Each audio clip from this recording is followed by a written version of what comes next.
क्या जिम्मेदार आदमी, रिस्पॉन्सिबल आदमी है यार। ये तो मुंह ढकते हैं भाई, ये तो बड़े आदमी है यार। कितनी खूबसूरत है यार मृणाल जी। और फिल्म में भी उन्होंने अपनी खूबसूरती की छटाएं पूरी तरह बिखेर रखी हैं। और खूबसूरत मतलब खा फ्रॉम द एपिग्लोटिस। हाँ खूबसूरत कह रहा हूँ मैं। हॉस्पिटल का तो हम जानते हैं ना, कोरोना के टाइम क्या था, पैसे भर दो, सिलेंडर और बेड तो बाद में देखा जाएगा, और कुछ पे तो आपका हासा निकल जाएगा। ऑडियो भी स्टार्ट है, वीडियो भी स्टार्ट है, शुरू करते हैं।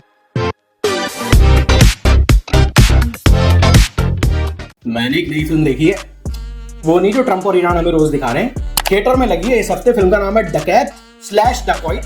फिल्म में है अडी विशेष, और पहले थी श्रुति हसन जब फिल्म का अनाउंसमेंट हुआ था, बट बाद में मृणाल ठाकुर को ले लिया गया। और मेरे हिसाब से तो ये सबसे बढ़िया जो है इन लोगों ने एक डिसीजन लिया है। भाई कितनी खूबसूरत है यार मृणाल जी। और फिल्म में भी उन्होंने अपनी खूबसूरती की छटाएं पूरी तरह बिखेर रखी हैं। तो फिल्म पे हम आएंगे, बात करेंगे। मैं हूँ आपका अपना आलेख रवि माथुर, और बहुत बहुत स्वागत करता हूँ आपका गपशप विद माथुर कश्यप में।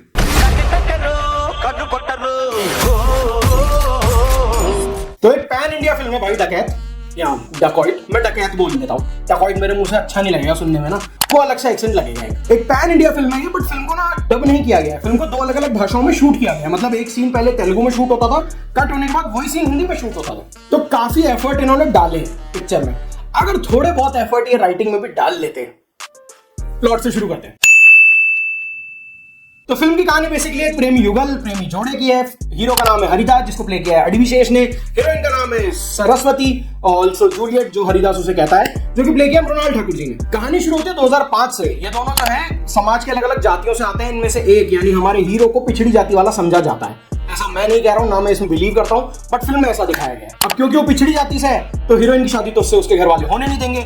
लेकिन कुछ ऐसा होता है कि हीरो को जेल हो जाती है, और उसके खिलाफ गवाही हीरोइन खुद ही दे देती है। अब जब हीरो को जेल हो गई है, उसके अंदर गुस्सा भरा हुआ हीरोइन को लेके कि भाई इससे तो मैं मोहब्बत करता था, इसने मुझे कैसे धोखा दे दिया। अब कहानी पहुंच गई 2021 में। ये कोविड का टाइम है, और फिल्म में भी कोविड का ही टाइम दिखाया गया है। ये वो समय मित्रों याद रखना जब आदमी अगर मुंह ढकता था या मास्क लगाता था ना, तो उसे चोर डकैत नहीं, जिम्मेदार आदमी समझा जाता था। कि क्या जिम्मेदार आदमी, रिस्पॉन्सिबल आदमी है यार। ये तो मुंह ढकते हैं भाई, ये तो बड़े आदमी है यार। ये तो मास्क लगाते हैं, रोज नए तरीके के जरी वाले मास्क खरीद रहे हैं। तो 2021 में फाइनली हीरो जेल से भाग जाता है। अब वो क्या करेगा हीरोइन के साथ, उसके अंदर जो गुस्सा, एक वेंजेंस, एक रिवेंज की, बदले की भावना जो भरी हुई है, उसका क्या होगा।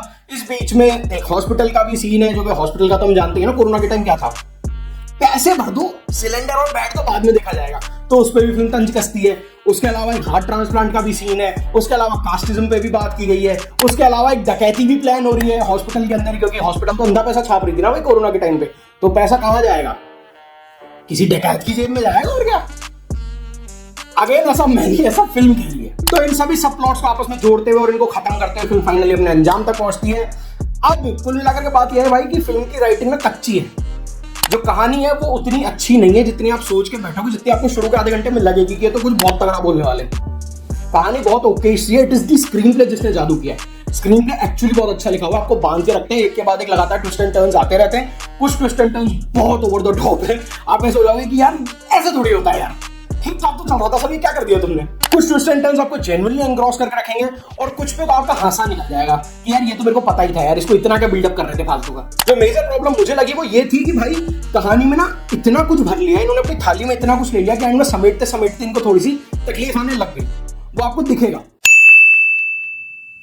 अब बात कर लेते हैं कास्ट की। तो भाई सबसे पहले अडी विशेष, इस आदमी ने बेहतरीन काम किया। आपने इनको मेजर में देखा होगा, आपने इनको बाहुबली में देखा होगा, भल्लाल देव के बेटे बने हुए थे, जिनकी गर्दन इन्होंने फेंकता है बाहुबली भल्लाल देव की तरफ। और आपने इनको हिट्टू में देखा होगा, आपने इनको शणम में देखा होगा। बढ़िया, बहुत बढ़िया एक्टर है। सबसे अच्छी बात है इन्होंने कैरेक्टर को समझा, कैरेक्टर के अलग अलग लेयर्स को समझा, और एक बहुत बढ़िया परफॉर्मेंस दिया भाई। मैं जेन्युइनली कर रहा हूँ, मुझे बहुत मजा आया इनका काम देख के पिक्चर में। लेकिन जो एक्चुअली फिल्म की स्टार है, एंड नॉट जस्ट बिकॉज एक सॉफ्ट कॉर्नर है मेरे दिल में उनके लिए, ऑफ कोर्स वो तो है, वो तो तुम जानते ही हो, लेकिन जेन्युइनली एक मुश्किल कैरेक्टर लिखा हुआ था मृणाल ठाकुर का। सरस्वती का कैरेक्टर इजी टू प्ले नहीं था, बहुत लेयर्स थे उस कैरेक्टर में, बहुत कुछ था उस कैरेक्टर के पास कहने को। हर एक इमोशन बेहतरीन तरीके से प्ले करा है मृणाल ठाकुर ने। एक तो भाई खूबसूरती बहुत लगी है, और खूबसूरत मतलब खा फ्रॉम द एपिग्लोटिस। हाँ खूबसूरत कह रहा हूं मैं, but not just that, Mrunal Thakur ने बेहतरीन परफॉर्मेंस दी है। स्पेशली जहां पे उनकी इनोसेंस खिल के निकल के आनी चाहिए ना, वो, और खास करके मैं सीन्स की बात करूंगा जहां पे वो अपनी बेटी के साथ है। बहुत बढ़िया लिखे हुए सीन्स है, उतने ही अच्छे से उन्होंने परफॉर्म भी करा है। इसके अलावा भाई अनुराग कश्यप जी भी है पिक्चर में एज इंस्पेक्टर स्वामी। भाई मजा आता है अनुराग कश्यप को देख के जब वो स्क्रीन पे आते हैं। मुझे Anurag Kashyap as an actor बहुत पसंद है। एज ए डायरेक्टर तो हम सभी उनके फैन हैं, लेकिन मैं अनुराग कश्यप के एज एन एक्टर बहुत बड़ा फैन हूँ। भाई आप आते रहा करो अनुराग भाई, आप चाहे कहीं भी करो पर करते रहो भाई, मजा आता है आपको देख के। इसके अलावा काफी लंबी चौड़ी कास्ट है फिल्म में, आपको ज़ैन मरी खान, अतुल कुलकर्णी, प्रकाश राज और सुनील भी दिख जाएंगे, और भी बहुत सारे एक्टर्स है, लेकिन सभी ने बहुत बढ़िया काम किया, सभी का काम बहुत बढ़िया है। तो परफॉर्मेंस में तो फिल्म मेला लूट गई भाई। अब प्लस पॉइंट्स की बात करूं तो भाई प्लस पॉइंट है फिल्म का स्क्रीन प्ले।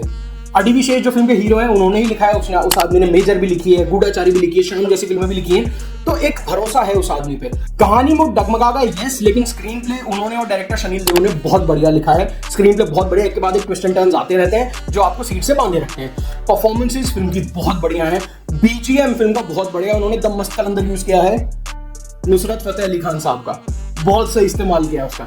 इसके अलावा फिल्म में जो इमोशनल कनेक्ट है ना, जो फिल्म का सबसे मेजर कनेक्ट है कि भैया ये दोनों प्रेमी युगल हैं। फिल्म का नाम है डकैत एक प्रेम कथा, तो ये जो लीड है दोनों, इन दोनों के परफॉर्मेंसेस और इन दोनों की आपसी केमिस्ट्री, वो हेट भी आपको महसूस होना चाहिए, वो प्यार भी महसूस होना चाहिए, वो रिवेंज भी महसूस होना चाहिए। भाई इनकी केमिस्ट्री फायर है, इन दोनों ने इतना जबरदस्त काम किया है। मृणाल ठाकुर और अडी विशेष ने, खुद की परफॉर्मेंसेस तो हैं पर इनकी आपस की केमिस्ट्री, मैं इसीलिए कह रहा था अच्छा वो श्रुति हसन ने छोड़ दी, क्या पता भाई वो इस केमिस्ट्री को मैच नहीं कर पाती, शायद नहीं कर पाती। मृणाल ठाकुर ने तो आग लगा दी भाई, साफ बात कह रहा हूं। अब अगर माइनस की बात करूं तो माइनस बहुत है।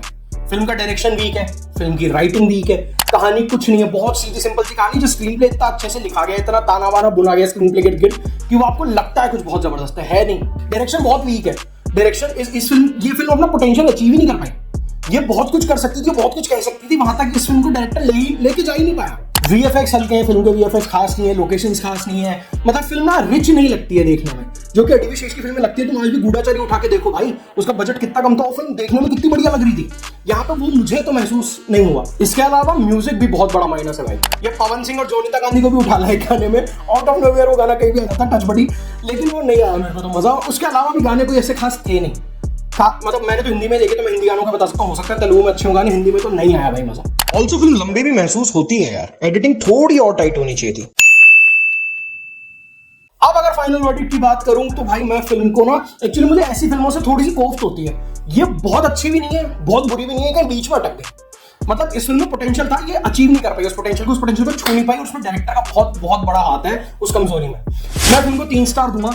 मुझे अडी विशेष का ब्रांड ऑफ सिनेमा पसंद आता है, वो नहीं ये मैच कर पाया इस पिक्चर में, वहां कहीं ना कहीं गड़बड़ रह गई। They could have gone way better, नहीं हो पाया। बट हाँ, ये जरूर कहूंगा for Mrinal Thakur, for Adi Vishesh, for Anurag Kashyap, for a good screenplay, it's a decent one time watch. आप एक बार थिएटर में जाके दे सकते हो, आपको मजा तो आएगा, इसकी गारंटी मैं देता हूँ, मजा तो आपको आएगा।